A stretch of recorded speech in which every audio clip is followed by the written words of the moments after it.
Shooting চলাকালীন তৃণমূল বিধায়ক সোহম চক্রবর্তীর মারধরের ঘটনায় কলকাতা হাইকোর্টের দ্বারস্থ হয়েছেন নিউ টাউনের রেস্তোরাঁ মালিক।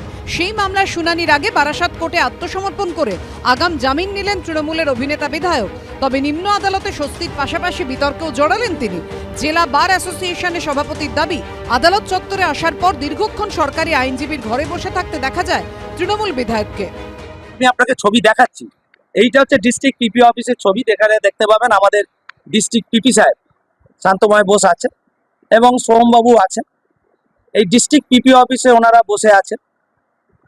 এটা কখনোই সঠিক নয় বা একদম পুরোপুরি বেআইনি বলা যেতে পারে। জামিন নিতে এসছেন একজন অ্যাকিউজ পারসন, সেখানে দাঁড়িয়ে স্টেট তার বিরোধিতা করুক, পক্ষে বলুক, সেটা অন্য বিষয়, সেটা আইনের বিষয়। কিন্তু যেটা আমার দৃষ্টি নজরে এবং এটা গর্হিত অপরাধ, সেটা হচ্ছে জেলা পিপি অফিসে তাকে আদর আপ্যায়ন করে রাখা। তাহলে যত বিএলএ যারা জামিন নিতে আসে সবাইকে ডিস্ট্রিক্ট পিপি কি তার অফিসে বসিয়ে রাখবেন? আমার পুরো সম্পর্ক বহুদিনের সম্পর্ক। ও এসে দেখা করে গল্প করলো, চাপা খেলো। আমি কেসের ব্যাপারে ইন্টারফেয়ার করিনি, জিজ্ঞাসা করবো। আমি দলের প্রেসিডেন্ট, ও আমার দলের এমএলএ, দল থেকে ইলেক্টেড এমএলএ, দলের এমএলএ ইলেক্টেড এমএলএ, সে দেখা করতেই হবে। আমি দলের প্রেসিডেন্ট, আমি ডিস্ট্রিক্ট পিপি হিসেবে আমার আসেনি। একজন অভিযুক্ত, মানে এখন অব্দি অভিযুক্ত, তাহলে কি এসে গেল? অভিযুক্ত হিসেবে আমার কাছে আসেনি। অভিযুক্ত মানেই তো যে আসামি নয়।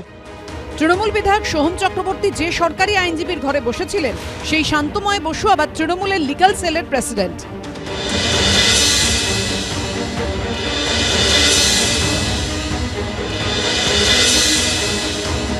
বিচারপতিদের কীরকম তিনি চান, সেই জন্য সরকারি আইনজীবীর ঘরে বসে থাকবে, এটা তো স্বাভাবিক। অনেকক্ষণ অপেক্ষা করবে, সব জায়গাটাকেই তারা প্রভাবিত করতে চায়।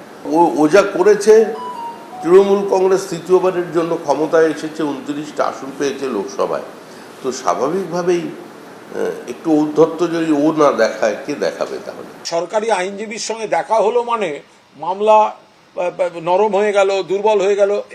এই ক্ষেত্রে এই মামলার এই স্টেজে সেগুলো হয় না। এই হচ্ছে অভিযোগ, এই হচ্ছে সেকশন, পুলিশ এইটা চাইবে বা এটা অপোজ করবে, এগুলো সব নথিতে থাকে এবং যেটার গুরুত্ব বিবেচনা করেন মাননীয় বিচারক। গত শুক্রবার রাতে শুটিং চলছিল নিউ টাউনের একটি রেস্তোরাঁর ছাদে। শুটিং চলাকালীনই রেস্তোরাঁর নিচে গাড়ি পার্কিং নিয়ে রেস্তোরাঁ কর্তৃপক্ষের সঙ্গে বচসা শুরু হয় শুটিং ইউনিটের লোকজনের সঙ্গে। এরপর আইন হাতে তুলে নেন খোদ আইন প্রণেতা। রেস্তোরাঁ মালিককে বেধড়ক মারধর করেন তৃণমূল বিধায়ক ও অভিনেতা সোহম চক্রবর্তী। অভিযোগ পাল্টা অভিযোগের মধ্যে বুধবার হাইকোর্টের দ্বারস্থ হন নিউ টাউনের রেস্তোরাঁ মালিক। তাকে মামলা করার অনুমতি দেন বিচারপতি অমৃতা সিনহা। তার মধ্যেই বৃহস্পতিবার বারাসাত আদালতে গিয়ে আগাম জামিনের আবেদন করেন সোহম এবং সেই আবেদন মঞ্জুর করেন বিচারক। রেস্টুরেন্টে তিনি যখন শুটিং করছিলেন সেই সময় গাড়ি পার্কিংকে কেন্দ্র করে এক রেস্টুরেন্টের মালিককে মারধরের অভিযোগ সামনে আসে। সেই ঘটনাতে 8 তারিখে তার বিরুদ্ধে 4টি জামিনযোগ্য ধারাতে অভিযোগ দায়ের হয়। সেই অভিযোগের পরিপ্রেক্ষিতেই এদিন বারাসাত আদালতে আসেন সোহম চক্রবর্তী এবং সেখানে তিনি সারেন্ডার করার পরে 2000 টাকার ব্যক্তিগত বন্ডে জামিন পান। জামিন পেলেন, কি বলবেন? একটা বিতর্ক বারবার উঠছে, সরকারি পক্ষের আইনজীবীর ঘরে আর কি গেছিলেন। আমার পক্ষ থেকে no comment. Our surrender agent accordingly he got the bill. 341, 323, 500. All are delivery section accordingly he got the bill. হাইকোর্টে এই মামলার শুনানির সম্ভাবনা রয়েছে শুক্রবার। সমীরণ পাল, সুকান্ত মুখোপাধ্যায় ও অরিত্রিক ভট্টাচার্য রিপোর্ট, এবিপি আনন্দ।